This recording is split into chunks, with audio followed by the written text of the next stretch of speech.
Wainyore.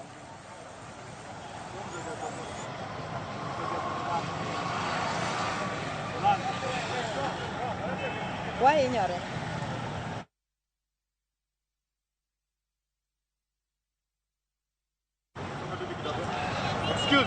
Okay, achiel kwa wa Kisumu County kotenore kod ngima bang' timo penj maduong' mar sekondari mar KCSE kuma waluwo weche gende achiel kachiel mondo wawinj anena pach jonyuol kotenore kod thuolo mane ochiw ne jogo manigi ng'ur e wi duoko mag penj kaachiel kod yore ma itiyo godo e ng'iyo gigo ma nyithindo dwa dhi somo e mbalariany.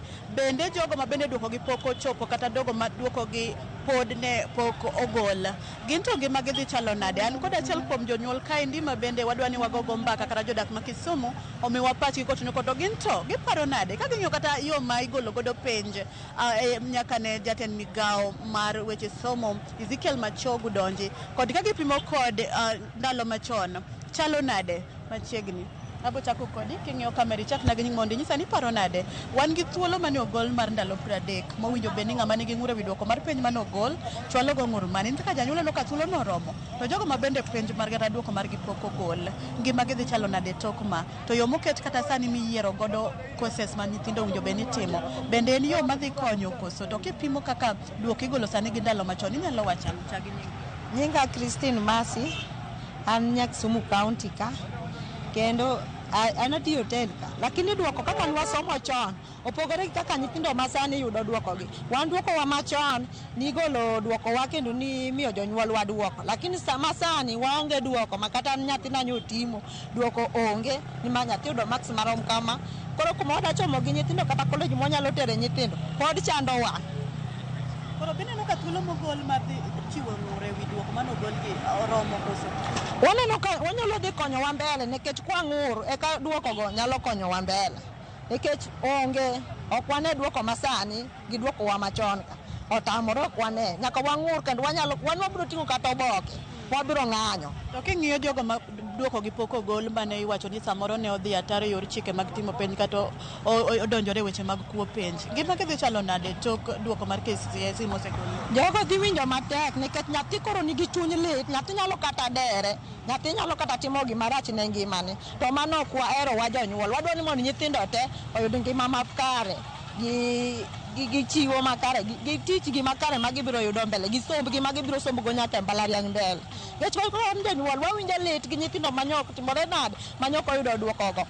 Lit ne chunywa kata manyok otimo penj kod lit nwa e chunywa wa jo Kisumu County ok ber nwa bok mornwa. Kamano ini nyalo wacho ang'o? Tagi nyingi tiwi malingi ane kaka? An kaka gi nyinga iluonga ni Geoffrey Owiti. Aja karate. Wach korka result mancho gol.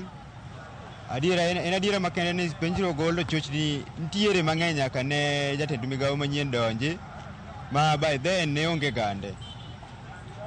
Koro gima nyalo wacho en mana ni onego bende sirikal otim kinda mondo mi at least changes obede nikech sani result girikni gigolo result to outcome mawuok maber onge chochni mang'eny higa ka higa kwa compare 2022 gima koro manyo kal 2023 ni endi waneno chochni koro onego bed ni Machogu bedo gi preparation makare mondo mi at least jomotimo penjo gima ber ni gima tich matek motiyo ema dhi wuok ok ni bang'e to mara ni ong'ad penj mari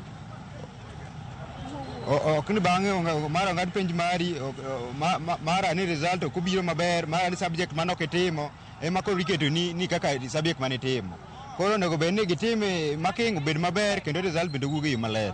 Koro king'iyo thuolo mochiw mar ndalo 30 mar chwalo ng'ur ewi chochni kata ma jonyuol kata nyithindo nigo e duoko gi mar penj be thuolo no dhi konyo e neno ni giyudo ratiro mar gi koso. Kaka onge sirikal ma otenena thuolo miketo but adiera makende ni onge lera kata changes moro ma ibiro wuok kanyo moro ma important. En thuolo mar bago wang jopiny. Koro ne jogo manok oyudo duoko gi paro ni bende ngima gi dhi chalo nade tok ma en adiera makende jogo manyotimo penj manye negi high expectation to result gi ok oduogo gidhi bedo kod pek, maybe ng'ato target intiere gimoro mo target mbele mondo mi otime in future, ka result ko wuok to moko kata ko biro duogo to boko biduogo gimoro makare biro affect gi. Erokamano ahinya. Machiegni inyalo wacho ang'o sani nochiw thuolo ewi ng'ur mowinjo bed ni jonyuol kata nyithindo chwalo kotenore kod chochni manobede duoko mar penj, alafu nitiere jogo ma bende pok oyudo duoko gi nyaka sani. Ing'eyo ni ngima tok duoko mar KCSE ma higani dhi chalo nade? Chagi nyingi keng'eyo kaje? Unajua hiyo lugha sielewi sababu naongea Kiswahili basi. Sasa sielewi, hebu nieleze mtaka. Machiegni nasema saizi tuko na 30 days that was given to air out complaints concerning the results of KCSE that was released yesterday but one. So what can you say concerning that? Mimi kulingana na results yenye imetoka, mimi kulingana na results zimetoka, mimi naona si mbaya, watu walipita na kazi ilikuwa nzuri, serikali ilifanya kazi nzuri kuhusu mpangilio ya wanafunzi. Sasa ni ile mimi chenye naweza taka kulingana na vijana wengi, sasa ni vijana ndio wamekuwa. Kulingana na hiyo vijana hao sasa nitakana tuwapigia hesabu, tunawapeleka wapi? Watu wasomesha mtoto afike form 4 amalize na serikali imesema imepita na mpangilio kumpeleka next step ndio ya maana kushinda hata huko nyuma penye ametoka. Sababu kulingana sasa alikuwa kupanda mzazi, mtu anataka kujiunga kuwa mwanaume ama kuwa mwanamke. Huyo mtu sasa nitakana mpangilie, serikali mpangilie kulingana vile anaweza pata mapato, kulingana vile anaweza ingia kwa biashara, kulingana vile anaweza kuwa wakulima na kulingana vile anaweza kuwa mchungaji. Sasa kwa wenye watu hawakupata matokeo ya mtihani yao, wewe unaweza semaje maisha yao itakuwaje after this? Kulingana wenye hawakupata matokeo, hii ni kitu yenye imekuwa na inaweza hiyo ni vitu yenye sio ati ni vigumu sana mtu kumpanga. Yenye mtu anataka asaidike nayo ni ile apate kulingana vile anaweza endelea. Kama ni kurudia ako na miaka yenye anaweza kubali kurudia shule, arudie shule. Na kama ule mwenye anaweza jitokeza apige biashara, kutafuta pesa. Apige biashara, atafuta pesa, ajue nini anaendelea naje. Hii biashara inataka akili, haitaki hiyo masomo hata. Ukipiga hesabu ya kupata pesa, hiyo ndio inatakana uko na Kenya hii. Asante sana. Karibu, wewe maoni yako ni yapi kuhusu results za KCSE yenye lilitolewa? Maisha itakuwaje kwa wanafunzi na wazazi? Hata tunikusikianza kwa nini? Mimi kwanza kwa majina naitwa Evans na mimi nyumbani ni Busia. Na mimi kwa hii matokeo ijakuwa mbaya sana. Hii matokeo imekuwa poa. Kwanza naweza sema Nyanza naweza appreciate sana. Wamejaribu. Unajua hizo malast na kuanga tu huko inakuanga Western na hizo regional zingine. Lakini vile mimi naona hiyo exam hata wamejaribu. Hata kama hujapita KCSE sio mwisho wa maisha. Hivyo tu nilikuwa nasema. Naona kwa wenye wao kupata matokeo yao venye results zilitolewa, maisha yao itakuwaje after this? After this wasikufe moyo. Kama ni kwa kurudi shule, warudi tu shule na waendelee tu na kusoma. Ama kama pia ni mtu anaweza jituma kufanya kazi, ajitume tu.